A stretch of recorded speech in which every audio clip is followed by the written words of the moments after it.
तो पर्यटकों की गाड़ी आती थी जो आमने सामने खड़ी हुई रहती थी। तो सारे जो वर्षों से 40 साल 30 साल 50 साल से ठेले लगे हुए थे उनको विश्वास में लिया, सबको विश्वास में ले गए।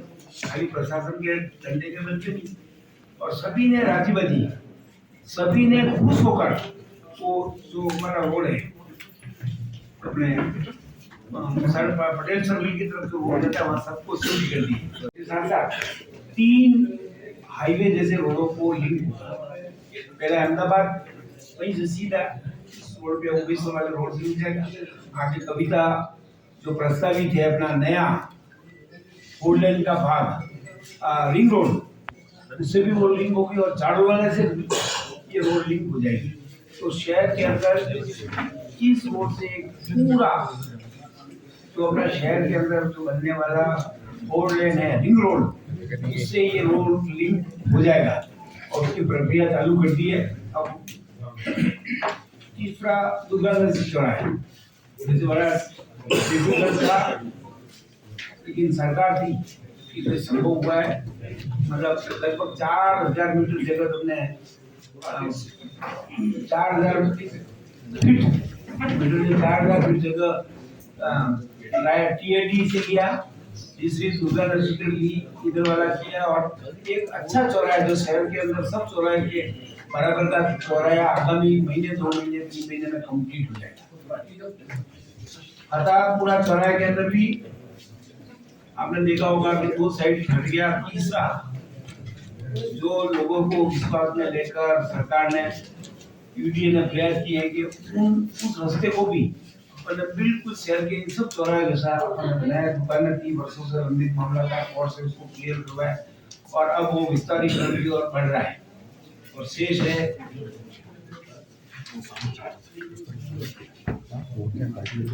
हार्दिक पुल गेट के ऊपर, जैसे वर्षों से वहाँ आपने देखा होगा कि चेटक के बाहर मैंने जब देखा कि हजारों फीट जमीन खाली पड़ी, मैं 2-3 दिन में प्रशासन को लेके गया, वहाँ पर उसको हटवाया। चबूतरा था जमीन हमारी, मैंने उस पत्रावली को देखा,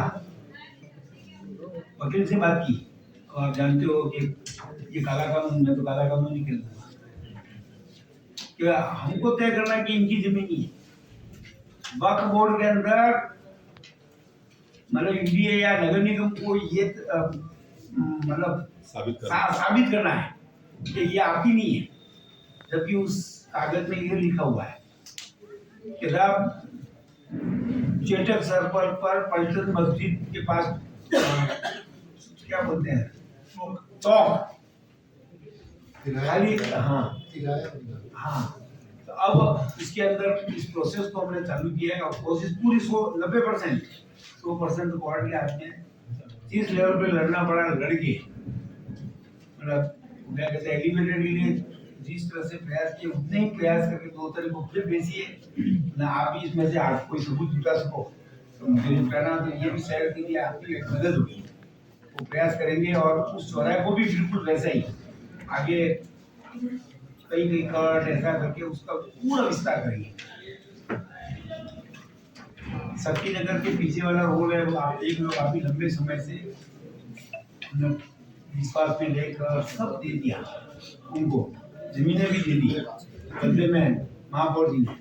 लेकिन अब नया कानून, हमारे सरकार का कानून, नई सरकार का नया कानून अब गले की हड्डी बन गया, क्योंकि पिछले समय में कांग्रेस राज के अंदर जिस तरह से ऐसी आड़ के अंदर हजारों मतलब जमीन के बदले जमीन की कोई सीमा तय करो। अब ऐसा है कि कोई उनका कहना है कि आप उसके बराबर जमीन दो, ज्यादा कैसी है। अब मंत्रिमंडल से उसको क्लियर कराना पड़ेगा, मंत्री के भी हाथ में नहीं है। वो भी मैंने प्रोसेस चालू कर दिया और कोशिश करूंगा 2 महीने के अंदर उसको क्लियर करा के ये सीधा शास्त्री सर्कल से विवाद मोटर्स तक सीधा ये रोड आगामी 3-4 महीने में कंप्लीट करेंगे। हमने आए वो एफसीआई गोदाम के पास वाला पुलिया था, एक बार तो हमने 2-3 महीनों पहले इसको चालू करवाया था, पूरा कंप्लीट 2-3 महीनों में कंप्लीट करके ये 4 लेन का 2 पुलियों के माध्यम से ये रोड भी ठीक हो जाएगा, इस पे भी दबाव बैठेगा। वैसे 400 केवीए का एक ग्रिड स्टेशन, क्योंकि बारिश इस साल गर्मी के मौसम में बहुत भारी चली रही थी उदयपुर में। जब सब अधिकारी जो मैंने बात की तो उन्होंने कहा साहब सही सी बात है, इधर की काटेंगे उधर चालू हो जाएगी, उधर की काटेंगे आगे भी चलनी चाहिए, क्योंकि अपना 220 देवाली का केवीए का जो अपना ग्रिड स्टेशन है वो छोटा है। तो क्या करें, तो उनका साहब वर्षों से एक फाइल पड़ी हुई है लंबी 400 केवीए की सैंक्शन, और उसको वो हाथ नहीं लगाता यही अपने गुल्ली में। फिर उसको इस बार विधानसभा में बुलाया, उससे माता बोली थी, और अब उसके अंदर इस निष्कर्ष पे पहुंचे हैं, उन्होंने पहले दबाव पास मान लिया और उसकी सारी प्रक्रिया चालू की। जमीन की गुल्ली में उस पर कब्जे हो गए और उसको अनफिट मान रहे थे, मतलब लाइनिंग के तो घासा के अंदर नई जमीन चिन्हित कर दी, और 5-15 महीने 2 महीने में महीने भर के अंदर वो काम 400 केवीए का ग्रिड स्टेशन चालू हो जाएगा। और उदयपुर के अंदर मैंने कहा भाई साहब ये तो 4 साल लगेंगे, अब क्या करेंगे। तो उनका हम एक दूसरा काम और कर रहे हैं कि नाथद्वारा के अंदर जो ग्रिड स्टेशन 220 केवीए का प्रस्तावित है, तो आपके इधर का ये सारा लोड हम उधर ट्रांसफर कर देंगे। गोकुंदा इधर नाथद्वारा के जो शहर इधर वाले जो भाग है वो लोड नाथद्वारा ट्रांसफर हो जाएगा, आपके यहाँ वैसे भी समस्या का समाधान हो जाएगा। शहर के अंदर आप देख रहे हो कि पिछले काफी समय से पानी की उपलब्धता तो हो गई है, लेकिन वर्षों से नीचे लाइनें 50-50 साल पुरानी है, टंकियों की कैपेसिटी बढ़ गई, आबादी बढ़ गई। उसके लिए जनता जल योजना के अंदर 215 करोड़ रुपए इस बार स्वीकृत किए थे केंद्र के बजट में। तो उससे 4 अपने वाटर फिलिंग फिल्टर प्लांट, हाँ, एक तो तीतड़ी में, एक 7.5 दूतलाई के ऊपर 27 MLD का और 32 MLD का, और एक उदय सागर में 9 MLD का, जिसके ऊपर 42 करोड़ रुपए खर्च होंगे। और उसमें एक बाधा और आ रही है, पैसे सरकार ने दे दिए, बाधा यह है कि जब तक पानी की उपलब्धता कैसे हो, तो अब इस बात की प्रयास किए जा रहे हैं, लड़ाई नहीं लड़ रहे, प्रयास किए जा रहे हैं कि 20 MLD पानी उदय सागर में ये अपने समय के समर्पण के साथ कार्य को प्रारंभ किया, और वर्ष पर्यंत आपने इस उदयपुर शहर के सभी प्रकार के विकास के कार्यों को आगे बढ़ाने का काम किया। इसके लिए मैं बहुत बहुत आभार हूँ। अब मैं हमारे ग्रामीण विधायक आदरणीय श्री पूर्ण सिंह मीणा साहब से निवेदन करूंगा कि वे भी संक्षिप्त में आपके सम्मुख अपनी व्यवस्था रखें, इस प्रकार से अपनी ग्रामीण विधानसभा में राज्य सरकार के कार्यों को आगे बढ़ाएं। और वापस इसका निर्माण 1.5 साल में, तो जनरल हॉस्पिटल का भाग बैठा उसको नया बदलने। शहर में जहाँ जहाँ भी बड़े बड़े चौराहे हैं, उदयपुर और चौराहे, अरावली पार्क, इंद्रप्रस्थ चौराहे, जहाँ बड़ी हाई मास्क लाइटें बना लगेगी, जिसका पैसा स्वीकृत हो गया। आप देख रहे होंगे पिछले 2-4 महीनों के अंदर शहर के अंदर आपको पेंसिल लाइन लग रही है, कई डिवाइडर लग रहे हैं, कई लाइनिंग हो रही है शहर के अंदर, आप देखोगे। और आगामी 1 महीने के अंदर और आप देखोगे। उन्होंने मुझे 31 दिसंबर दी, लेकिन कुछ काम इतना है तो संसाधन इतने उपलब्ध नहीं है, टेंडर हो रहे हैं, आधा यूनिटी करेगा, आधा नगर निगम करेगा। इसके साथ साथ लगभग 3 करोड़ रुपए के शहर के सभी थानों के अंदर कैमरे लगे हैं। अब वो अभय कमांड से नहीं जुड़ेगी, वो उन थानों से जुड़ेगी, क्योंकि उसके अंदर केवल सबको यहाँ लाना, यहाँ जोड़ना, उसके लिए ये तय किया था प्रशासन एसपी साहब से, आप थानों से जोड़। उस थाने का जो सर्कल है उसके अंदर जो चिन्हित किए हैं हाई मास्क, अब वो क्या हुआ, फाइनल होके टेंडर हो गया। ये प्रशासन, पुलिस प्रशासन कहना था साहब ये 5 मेगा के हैं, ये 8 ही है, ये उनका ही प्रस्ताव था। फिर नए आए तो उनका 8 मेगा होगा, शायद वापस फ्री टेंडरिंग करके प्रयास करेंगे कि महीने 2 महीने के अंदर सारे शहर के अंदर जहाँ आवश्यक पुलिस को होगा वहाँ सभी कैमरे लग जाएंगे। फिर मैंने ये भी कहा, मान लो आपको कम लगे तो 50 लाख रुपए बैंक कोर्ट से भी देने पड़े, मैं पूरा घर जाएंगे ना फैमिली मेंबर किसी भी जरिए से। आपने देखा होगा शहर के अंदर काफी पुलिस अतिक्रमण राजनीति से ऊपर उठ के पार्टी ने प्रयास किया है बिना भेदभाव के अतिक्रमण मुक्त हो। बड़ा मुश्किल काम है, लेकिन जनता भी मन बना चुकी है। मैं आपसे भी आग्रह करूंगा कि कहीं ऐसा मामला आ जाए तो सकारात्मक ही दिखे, तो जनता के हित में करे। हमारे पास भी कई दबाव आते हैं, पार्टी के बाद भी कुछ दबाव आते हैं।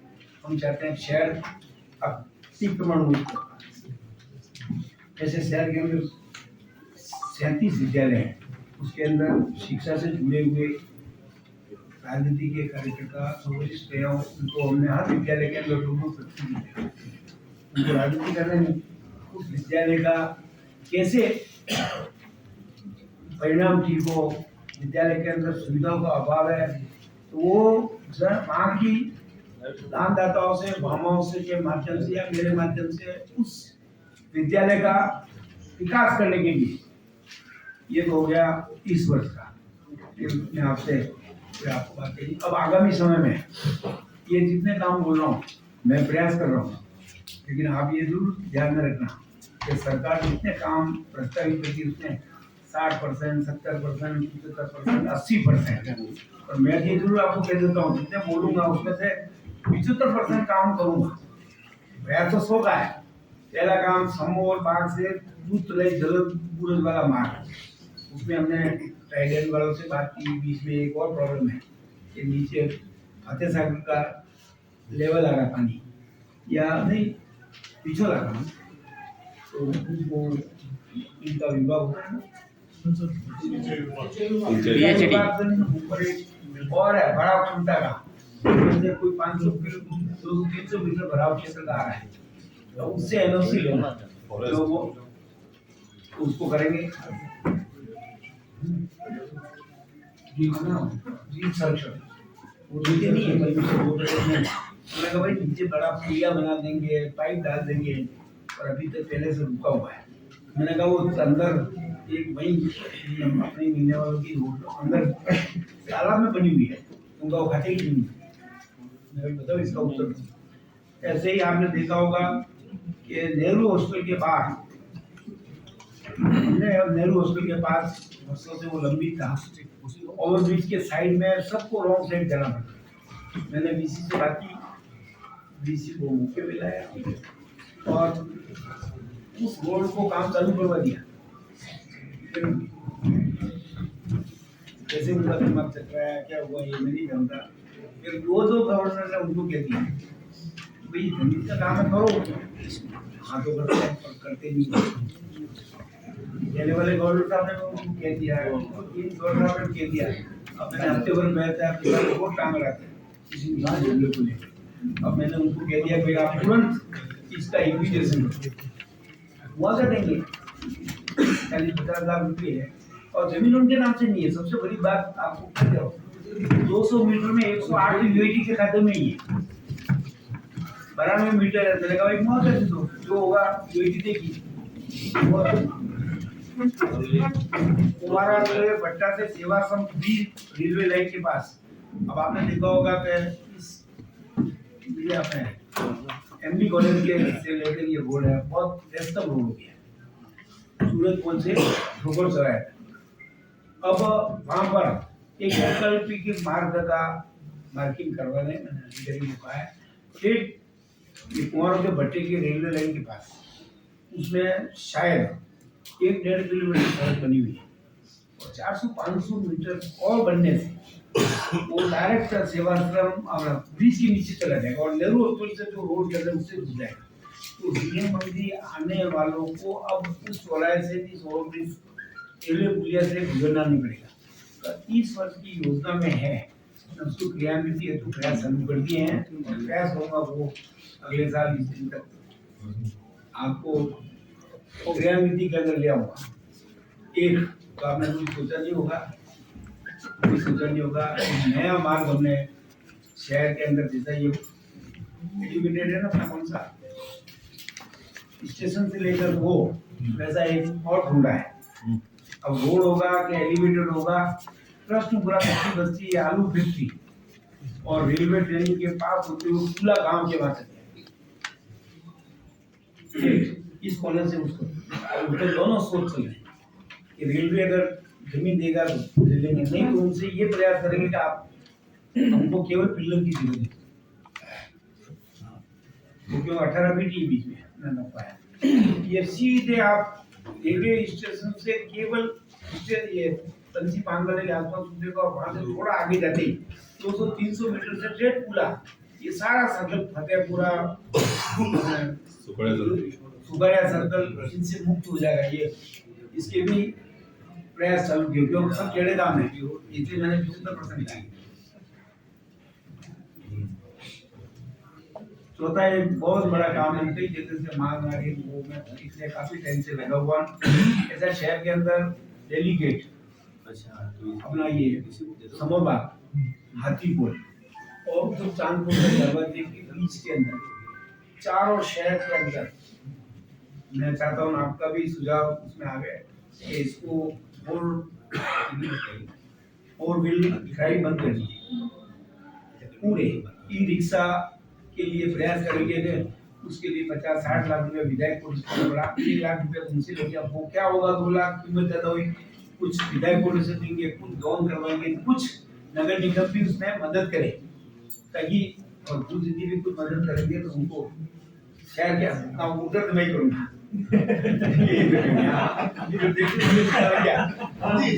सही घूरी हो। आज दिन तक नहीं किया वो तो पूछो। अच्छा सुना, देखते ही मिलेगा। बाद में ध्यान आया कि इनके क्षेत्र में ये तो पूरा पैसा कौन सा, हाँ समोरवा किती म्हणाले आगा ऊंची हुई की चष्मा ऊंचा कर लीजिए। अरे हमारा तो चलना आप ही ऊंचा करते हमको पता लग जाता इनकी मन में क्या बैठ होगा।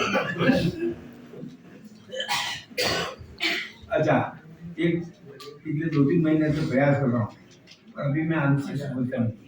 एक तो शहर में जितने भी टेम्पो चल रहे हैं उन सब के ऊपर टेम्पो का मालिक का नाम, ड्राइवर का नाम, यहाँ पर बैच, पुलिस वालों का लगता है चिंता क्यों नहीं, उनके सही ड्राइवर और ड्रेस कोड वो ना दे देंगे, किसी उद्योगपति से मदद लेंगे, एग्जीक्यूटिव दे, नगर निगम दे।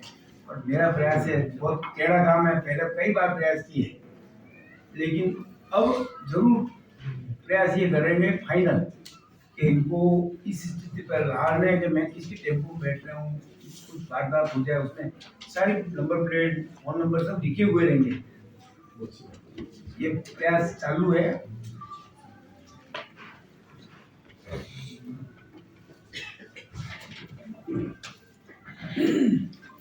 जैसे शहर के अंदर मैं भी दिन बार देख रहा हूँ, अभी धीरे धीरे खूब लोग गाड़ी नदियाँ जहाँ खड़ी कर रहे हैं, एक ही है।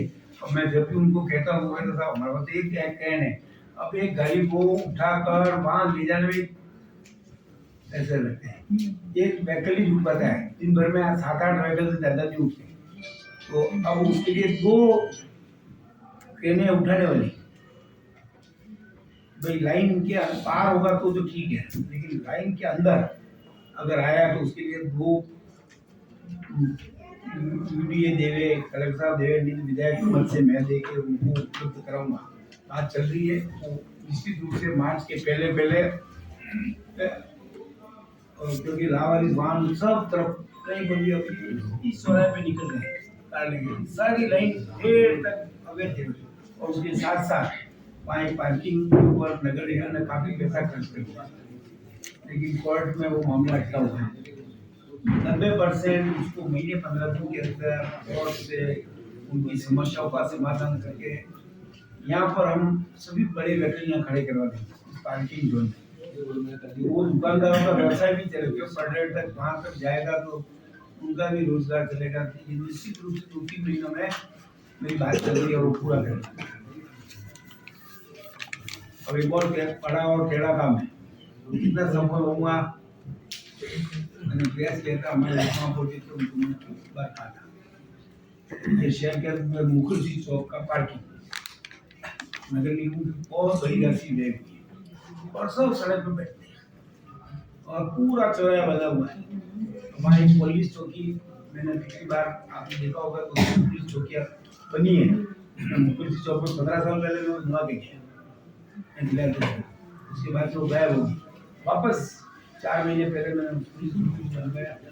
उनको विश्वास में लेकर, विश्वास में लेंगे तो प्रयास पूरा करेंगे, जो आवश्यक होगा वो सब करके इन सब सब्जी मंडी विक्रेताओं को सब्जी मंडी में शिफ्ट करके मुखर्जी चौक यहाँ शहर के अंदर बड़े बड़े नेताओं ने वही बसती है ना। तो अपन क्या कहते हैं छोटी सी कॉर्नर मीटिंग नहीं करते। कॉर्नर मीटिंग क्या 10 लोगों के बीच भी कर सकते हैं और सब असामाजिक तत्वों की लेकिन इसका उपाय भी प्रयास बीच वाला पार्ट तो हट जाएगा 100%। इनको बैठने का प्रयास करके और इसको भी ठीक करेंगे।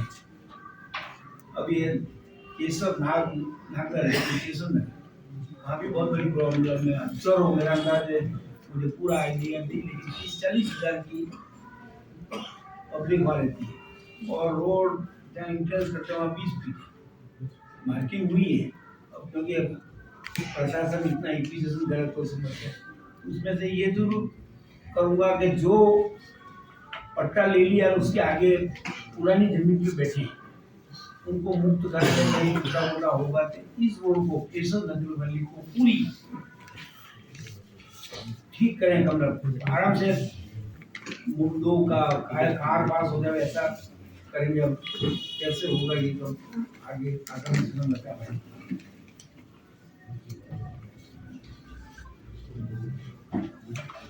ये स्वच्छता की रैंकिंग अपने पिछले वर्षों के अंदर काफी कुछ गिरी है। अब उसके लिए प्रयास करेंगे कि सभी रेस्टोरेंटों के मालिकों को बाध्य करेंगे, होटल वालों को भाई आपके यहाँ गीला कचरा के 2 पात्र रखवाएंगे ताकि अपनी रैंकिंग में सुधार हो। उसके लिए कई नॉर्म्स है, उसमें भी जो ठीक हो सका वो करेंगे। आयर खाना मैंने बता दिया कि पुलिस चौकी अपनी है, उस जमीन के ऊपर 15 वर्ष पहले पूरा कब्जा की ओर बढ़ गया था। उसमें प्रयास किया और वो पुलिस चौकी कायम होगी और इस बार जो मामला वहाँ मैंने देखा वो एक अच्छे शहर के लिए ठीक भी था। जिस तरह से असामाजिक तत्वों ने धमाल पिटी की उसके लिए इसी बजट में मेरा प्रयास है, कल ही जाऊँगा मुख्यमंत्री जी को, अभी हुआ नहीं हुआ मैं नहीं करता, पर अगले बजट में 100% उसको खाने के रूप में खास करवाएंगे। अब मैं आपसे लास्ट में आपको मुख्यमंत्री ने उस दिन हमको ये कहा है कि भाई आप अपने बजट के लिए क्या और दे सकते हैं, देना ऐसा कि सरकार कर पाए, ऐसा सुझाव देना, क्योंकि सरकार भी चलानी है, ये भी करना चाहिए। बाद में बताएंगे हमारी दोनों लास्ट में आपके सुझाव ये सब को अपने अपने बता दें। धन्यवाद आपको। 1 साल का सुशासन के पूर्ण होने पर आज सभी हमारे पत्रकार मीडिया कर्मी भाइयों के सामने हमारे को बोलने का मौका मिला है। इस अवसर पर हमारे जिलाध्यक्ष जी, हमारे विधायक ताराचंद जी और हमारे बंसी जी भाई साहब और प्रमोद जी भाई साहब, मीडिया से हमारे भाई अक्षय जी और हमारे चंचल जी भाई साहब के इस सहयोग से सभी मीडिया कर्मी भाई यहाँ पर आज सभी शामिल हुए हैं और मेरे सभी पदाधिकारी भी यहाँ पर है, पार्टी के भी कार्यकर्ता कुछ है। तो मैं तो सभी का आप लोगों का आभार व्यक्त भी करता हूँ और आपका स्वागत भी करता हूँ कि आज वास्तव में बहुत ही साल भर के बाद में हमारी सरकार आने के बाद में जो वास्तव में 1 साल में जो काम किया है एक इतिहास के तौर पर देखा जा रहा है। पहले तो मैं आपको बताना चाहता हूं कि जब सरकार बनी और पहला बजट आया तो उसमें हमारे गांवों के अंदर जो पढ़ाई का स्तर को ऊंचा करने के लिए प्रत्येक ब्लॉक पर हर जगह 5-5 आंगनबाड़ी खोलने का हमने जो वादा किया है उसके ऊपर खरा उतरने का हमने प्रयास किया है। ऑर्डर भी हो गया है। साथ में 14 लाख महिलाओं को लखपति दीदी का प्रशिक्षण दिया गया। ग्रामीण क्षेत्रों में 9,987 पात्र व्यक्तियों को भूखंड रियायती दर पर तथा 5,900 बीपीएल परिवारों को भूखंड निःशुल्क आवंटित किए गए। मुख्यमंत्री आयुष्मान दुर्घटना बीमा योजना अंतर्गत 11,074 दावों का निस्तारण करके राशि रुपया 445.77 करोड़ रुपए का भुगतान किया गया। केंद्र सरकार के अनुरूप राज्य सरकार द्वारा भी सेवानिवृत्त मूल्य ग्रेच्युटी की सीमा 20 लाख रुपए से बढ़ाकर 25 लाख रुपए की गई। पेंशन को 70 वर्ष की आयु पूर्ण करने पर 5% प्रति व्यक्ति पेंशन भत्ता दिए जाने का प्रावधान किया गया। किसान निधि के अंदर जो केंद्र सरकार हमारे को किसानों को 6,000 रुपए दे रहे थे, उसमें राज्य सरकार ने जो वादा किया था कि भाई 2,000 हर वर्ष की बात ही हम इनको किसानों को और इजाफा करके 12,000 तक हम इनको पूरा करेंगे। 2,000 रुपए हमने पहले बजट में ही देकर वो वादा भी पूरा किया। सभी पेंशनरों को हमने 150 रुपए पेंशन बढ़ाकर इनको राहत प्रदान की। साथ में गैस, घरेलू गैस के अंदर भी हमने 450 रुपए का गैस सिलेंडर पर कीमत को हमने जनता को राहत देकर किया। हर विधानसभा में 25 हैंड पंप लगाने का जो सरकार ने बजट घोषणा में की थी वो भी हमने पूरा किया।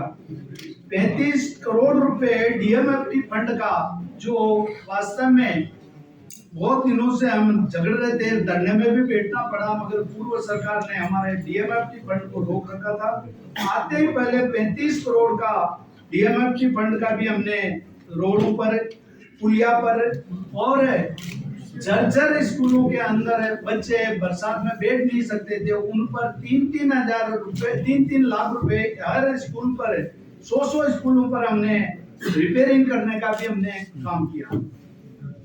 हमारे घुमंतु, अर्ध घुमंतु एवं विमुख आवासीय परिवारों को एक साथ 17,156 पट्टे वितरित करके ये हमने, जो आज दिन तक कोई नहीं सोचा था, और वो जो बेचारे घुमंतु जो घूमते रहते थे उनको पट्टा देने का भी काम सरकार ने पहली बार किया। और इस वर्ष में जब हमारी सरकार आई तो उसके आते ही पहले बजट में जो घोषणा की थी देवारी से प्रतापनगर तक एलिवेटेड रोड, जिसका अभी क्या है थोड़ी सी तकनीकी के आधार पर उसमें हमारे को अभी फेरबदल करने की जरूरत पड़ सकती है, इसलिए वो थोड़ा सा देरी हो सकती है। रामपुरा से नांदेश्वर तक का रोड जो चौड़ा भी करना है उसको भी सुदृढ़ीकरण के लिए हमने वादा किया था और बजट भी दे दिया, काम चालू है। पारस तिराया पर एलिवेटर रोड बनाना, चढ़ाव नर्सरी रोड से कलरवास तक का रोड चौड़ा करना, और नांदेश्वर से हमारे बूजड़ा और बरडा होते हुए और इसको कविता नेशनल सेंटर को जोड़ने के लिए एक उदयपुर के लिए जो रिंग रोड की जो कमी थी उसको डीपीआर बनाने के लिए हमने पूरा किया। बीच में और जो हमारा रामपुरा से उबेश्वर जाने के लिए भी रोड जो सकड़ा था, सिंगल रोड था, उसको गोगुंदा तक जाने के लिए इसको वास्तव में चौड़ा करने का केंद्र सरकार ने पैसा दिया है, उसमें हमारे महामहिम राज्यपाल गुलाब जी भाई साहब का भी अच्छा योगदान रहा। और साथ में हमारे जो राजीविका की महिलाएं हैं उनको भी हमने इससे अच्छा जोड़कर उनको अपने पांव में खड़ा करने के लिए केंद्र सरकार और राज्य सरकार ने मिलकर उनको भी आगे बढ़ाने का काम किया। मोटा मोटा तो आपको केंद्र सरकार का तो पुलंदा आपके तक पहुंच गया है, वो है मैंने तो मेरी जो कुछ बातें जो बताई है जो मेरी विधानसभा को प्रभावित कर रही है, इसमें मेरा आने वाला वर्ष के अंदर गए वर्ष में जो हमने जो चाहा वो हमने मांगा वो हमारे को करीब करीब पूरा मिला है। कोई ऐसी बात नहीं रही है कि भाई हमारे को नहीं मिला, मगर पेरापेरी एरिया का मेरा वर्षों का सपना है, उसको पूरा करने के लिए मैं पूरा जी जोर लगाकर सरकार से भी मांग करूंगा। पूर्व सरकारों ने चाहे वो कैसे भी कहा कि 2000 सरकार ने कहा था कि 2011 से पहले का कोई भी प्रमाण लाओ और पट्टा ले जाओ, मगर वो उनका वादा जो हर बार यही करते थे साल भर रहता और वो उनकी नींद खुलती है। पर मैं चाहता हूं कि अब की बार ये हमारा सरकार में इन वर्षों से रहने वाले चाहे वो आदिवासी हो, एसी हो, एसटी हो, जनरल हो, ओबीसी हो, सभी बसे हुए हैं, उनको आज वास्तव में पेरापेरी एरिया के अंदर है। चाहे हमारे गरीब आदमी को प्रधानमंत्री आवास योजना का मकान भी मिला तो वो भी नहीं बना पाए, इसकी पीड़ा है, उसको मैं पूरा करूंगा। और साथ में वन विभाग में जो बसे हुए लोग हैं, वन अधिकार के पट्टे के लिए जहां उनके समस्या आ रही है तो उसको भी मैं पूरा कराऊंगा। शिक्षा में हमारा आदिवासी बहुत ही कमजोर है, तो उसमें हमें अध्यापकों की कमी है तो वो भी पूरी करवाएंगे। और शिक्षा स्तर को बढ़ाने के लिए पूरा जो भी कमी होगी तो उसका पूरा करवाऊंगा। साथ में हमारे माइंस के अंदर नौकरी नहीं लग पाते हैं तो उनको प्रशिक्षण देने के लिए एक कॉलेज खुलवाने का मैं पूरा प्रयास करके, और हमारे जो माइंस के अंदर बाहर के लोग आ रहे हैं उनको नहीं, और हमारे यहाँ के लोगों को जो प्रदेशों में दूसरे प्रदेशों में प्लानिंग करके जाते हैं उनको रोकने का, बेरोजगारों को रोकने का प्रयास करेंगे, क्योंकि प्रशिक्षण देने के बाद में वो मंच में अच्छा काम कर सकेंगे। मेरी प्राथमिकता में महिला बेरोजगार भी है तो लघु उद्योग का भी मैं प्रयास करूंगा कि महिलाओं के द्वारा एनजीओ जो राजीविका को मतलब अच्छा रिस्पांस मिल रहा है तो हम इसके माध्यम से महिलाओं को और रोजगार दिलाने का प्रयास करेंगे। बाकी जो भी सामने आएगा तो हमारे एक तो पानी की जो जल जीवन मिशन है उसके अंदर जो कमी है तो उसको पूर्ति करवाने का प्रयास करेंगे, क्योंकि काम अभी भी पंचायत स्तर तक पूरा हो नहीं पाया है तो उसको भी हम पूरा करवाने का प्रयास करेंगे। आप लोगों ने जो हमारी बात सुनी है, आपका जनता तक पहुंचाकर इनका लाभ दिलाने का हम प्रयास करेंगे। अब सबसे बड़ी अहम बात हमारे आदरणीय जिलाध्यक्ष जी श्री रविंद्र जी शिमाली आपको राजस्थान सरकार के कार्यकालों का और छोटा मोटा जो भी है देंगे, और आप सभी का स्वागत करते हुए धन्यवाद दिया। आदरणीय फूल सिंह जी साहब, प्रभारी जी आदरणीय मनसी साहब, जयपुर से पधारे मीडिया के आदरणीय हमारे संभाग के संयोजक श्री शर्मा जी, आदरणीय भाजपा के वरिष्ठ नेता और सहकारिता प्रकोष्ठ के प्रदेश संयोजक आदरणीय प्रमोद सामंत जी, आदरणीय सभी हमारे महामंत्री जी, आपको हार्दिक स्वागत अभिनंदन करता हूँ। और जिस प्रकार से आदरणीय तारासिंह जी जैन साहब ने और माननीय फूल सिंह जी ने अपने 1 वर्ष के कार्यकाल की उपलब्धियां और साथ ही आने वाले वर्षों में किस प्रकार का हमारा विजन है, किस प्रकार शहर को हम क्या देने जा रहे हैं, किस प्रकार की योजना है, विकास की क्या संभावना है और उनके माध्यम से शहर वासियों को तोहफा दे सके, आपने विचार रखे। माननीय फूल सिंह जी साहब से भी इन्होंने अभी तक राज्य सरकार की जितनी उपलब्धियां है उसमें से बहुत सारी आपको बताई आपने। मैं तो छोटा सा आप पास ये पूरा ये आपको जानकारी आपको प्रदान की गई है पत्र के माध्यम से तो सबसे पहले तो एक बार पुनः आपका स्वागत करते हुए ये निवेदन करना चाहूंगा कि एक वर्ष की जो भजनलाल जी सरकार की विशेष उपलब्धियां रही है राजस्थान के लिए, वो मैं बहुत संक्षिप्त रूप से मैं आपको निवेदन करना चाहूंगा। दूरगामी निर्णय से आर्थिक समृद्धि के द्वार कैसे खुले, और इसके लिए अपने यहाँ पर जयपुर में 9 और 10 दिसंबर को एक राजस्थान राइजिंग समिट का जो आयोजन किया गया, उसके अंदर राष्ट्रीय और अंतर्राष्ट्रीय स्तर के निवेशकों को आमंत्रित किया गया और उस समिट में जिस प्रकार से अंतर्राष्ट्रीय और राष्ट्रीय लोगों ने अपने इन्वेस्टर्स ने जो अपना विजन प्रस्तुत किया और साथ ही साथ 35 लाख करोड़ से भी अधिक के जो प्रस्ताव उन्होंने निवेश के लिए प्रस्तुत किए, उसका एमओयू भी हुआ है।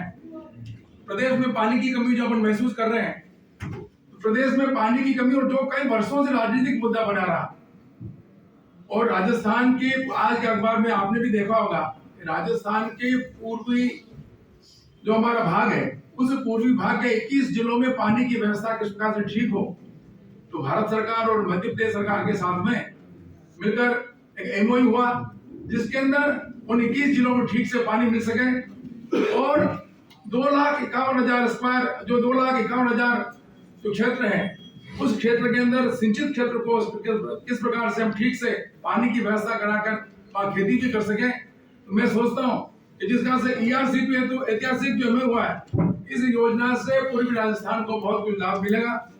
ऊर्जा के क्षेत्र में भी आत्मनिर्भर कैसे बने, विभिन्न जो काम हुए हैं, कितना मेगावाट जो हमको अतिरिक्त मिलेगा, और आने वाले समय में राजस्थान ऊर्जा के क्षेत्र में आत्मनिर्भर बने, यह भी प्रयास हमारे इस एक वर्ष के जो कार्यकाल में हुए हैं। औद्योगिक विकास के साथ साथ में हमारे जितने भी चाहे निजी उद्योग हो, चाहे हमारे राजकीय उद्योग हो, उन सभी उद्योगों के माध्यम से भी हम किस प्रकार से वहां पर नियुक्ति दे सके, उनको रोजगार प्रदान कर सके, आर्थिक स्थिति अपने राजस्थान की ठीक से कैसे रहे, और इसके लिए जो प्रयास किए हैं निसंदेह बहुत ही सराहनीय कार्य हुए हैं। विभिन्न योजनाओं के माध्यम से राजस्थान में स्वास्थ्य योजना और स्वस्थ राजस्थान ये किससे कैसे बने, आपने देखा होगा अभी कि मुख्यमंत्री आरोग्य योजना शुरू की, जिसमें गंभीर बीमारियों के इलाज के लिए कई प्रकार की उसमें सुविधाएं प्रदान की गई हैं। किसानों के कल्याण के लिए आदरणीय फूल सिंह जी ने बात कही है, अभी महिलाओं को आत्मनिर्भर बनाने के लिए करीबन 63,000 से भी अधिक स्वयं सहायता समूह को 262 करोड़ रुपए की राशि आजीविका संवर्धन हेतु उपलब्ध कराई गई है। इसी के साथ साथ में शिक्षा के क्षेत्र में विचार करें तो 37 नए महाविद्यालयों को खोला गया है। अनेक महाविद्यालय ऐसे जहां पर निर्माण की आवश्यकता थी, कुछ वहां पर भवन निर्माण की आवश्यकता थी, वहां काम भी हुए हैं। पेपर लीक का अगर आप देखें मामला, तो पेपर लीक में भी 200 से भी अधिक लोगों पर कार्रवाई की गई है और 20 से भी अधिक यहाँ पर प्रतियोगी परीक्षा कराई गई है, और उसके अंदर आपने देखा कि इसमें किसी प्रकार का कोई भी पेपर आउट नहीं हुआ है, पेपर लीक नहीं हुआ है। ये बहुत बड़ी उपलब्धि है।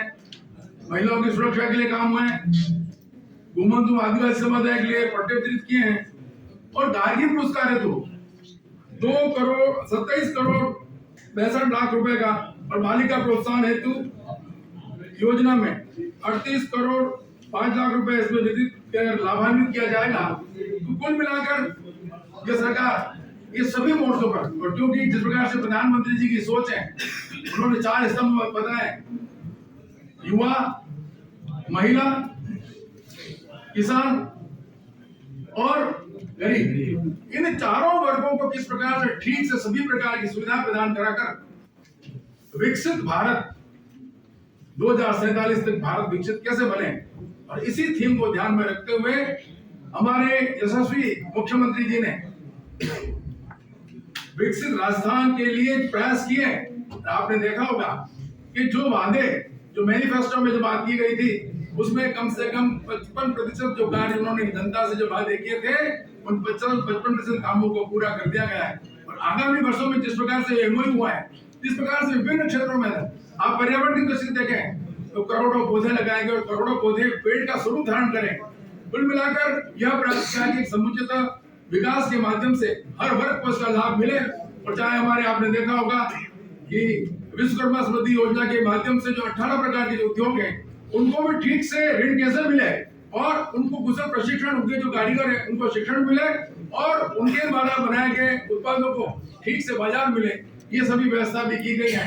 समय समय पर राजस्थान के विकास में जो काम किए हैं जनता ने भी सराहा। और आपने देखा होगा कि अभी जो हमारे उपचुनाव हुए उस उपचुनाव में भी राजस्थान के अंदर 7 उपचुनाव में से 5 सीटों पर भाजपा को विजय सिंह का वरण जनता ने दिलवाया। ये श्रेय जाता है आदरणीय भाजपा सरकार को, भाजपा की सरकार को। तो निश्चित रूप से जनता का आशीर्वाद है और जनता के सहयोग से जो विकास के काम हुए हैं, मैं निसंदेह 1 वर्ष के इस कार्यकाल में जो उपलब्धियां अर्जित की हैं, जो राजस्थान वासियों को जो उन्होंने नया जो आयाम स्थापित किए विकास को, जो उन्होंने उपहार दिए हैं, जिस प्रकार से नई खुशियां उनको प्रदान की है, हर वर्ग के कल्याण के लिए जो काम हुए, मैं भजन लाल जी सरकार का बहुत बहुत हार्दिक अभिनंदन और उनका आभार भी व्यक्त करता हूँ। साथ ही राजस्थान की महान जनता ने जो कदम कदम पर इस सभी योजना को क्रियान्वित करने के लिए, अधिकारियों ने भी क्रियान्वित योजना को क्रियान्वित करने के लिए अपना योगदान दिया है, उनका भी बहुत बहुत धन्यवाद। और विशेष तौर से सबसे ज्यादा धन्यवाद, क्योंकि अगर आपका प्रेस का अगर सहयोग नहीं मिले तो, और हमारा सौभाग्य उदयपुर की जो प्रेस है ये बहुत सकारात्मक सोच के साथ में काम कर रहे हैं और एक राजस्थान के अंदर आपने उदाहरण रखा है। मैं एक बार पुनः आप सभी का बहुत बहुत हार्दिक स्वागत अभिनंदन करता हूं और यही निवेदन करना चाहता हूं आपका सहयोग मिले। और हमारे दोनों विधायक महोदय ने जिस प्रकार से शहर के विकास की जो बातें करी है, हम वास्तव में अपने आप के घर की अनुभूति करते हैं। आनंद दाराचंद जी साहब ने जो ऐसे कठिन काम थे जिनको कर पाना हमारे भी समझ से परे थे, लेकिन उन कामों को भी आपने पूरा किया है। और फूल सिंह जी तो हमेशा लगे रहते हैं काम में। तो इस बजट के अंदर भी राजस्थान का जो बजट प्रस्तुत हुआ, उस बजट के अंदर भी जो सौगातें प्रदान की प्रत्येक वर्ग के लाभ के लिए, और प्रत्येक वर्ग ने इस बजट को सराहा। और उस बजट के अंदर बहुत कुछ हमारे उदयपुर संभाग को भी मिला है, राजस्थान को मिला है। एक बार पुनः आप सभी बंधुओं का बहुत बहुत हार्दिक आभार करते हुए अपनी बात को विराम देता हूँ। होटलें हैं, जितने भी पर्यटन आ रहा है वो इन झीलों के आसपास ही आता है और वहाँ से नाक को ऐसे करके निकलते हैं वहाँ के टूरिस्ट। उसके लिए न तो इस पूरे दोनों पेज में कहीं पर भी एक शब्द नहीं लिखा है। तो इन झीलों को सर इन गंदगी से मुक्त किया जाए, उसका एक बड़ा प्रस्ताव अगर आपकी तरफ से आता है और ये झीलें खूबसूरत होती है तो शहर और पर्यटन सबको सौगात मिलेगी। ऐसा है कि आपका पूरा आपकी बात वाजिब है, लेकिन मेरे स्वभाव में ऐसा बना हुआ है इतना बिखेरानी कर दो कि सभी डाल देवे। आप तो मैं जब तो सीधी बात हूँ, सीधी बात, मैं तो आप पत्रकार पर्यटन वालों को बुला लूंगा। सर इन झीलों की सफाई को सर प्रमुखता से लिया जाए, मेरा कहना ये, क्योंकि ये हमारी लाइफ लाइन है, इसी से हमारी पहचान है सर। आपको एक जिम्मेदारी दी है, अभी आपका फोन नंबर देना 15 दिन की, जिस दिन भी प्रशासन का अनुकूल होगा एजेंसी का, उस दिन आपको आदेश और झील संरक्षण वालों को बुलाऊंगा आपकी मौजूदगी में। सर इनके सवाल के साथ मैं भी एक चीज़ बताना चाहता हूँ। अभी इस टाइम पे टूरिस्ट खूब आ रहे हैं। आप देखो कि जो फतेह सागर के आसपास के जितने भी टॉयलेट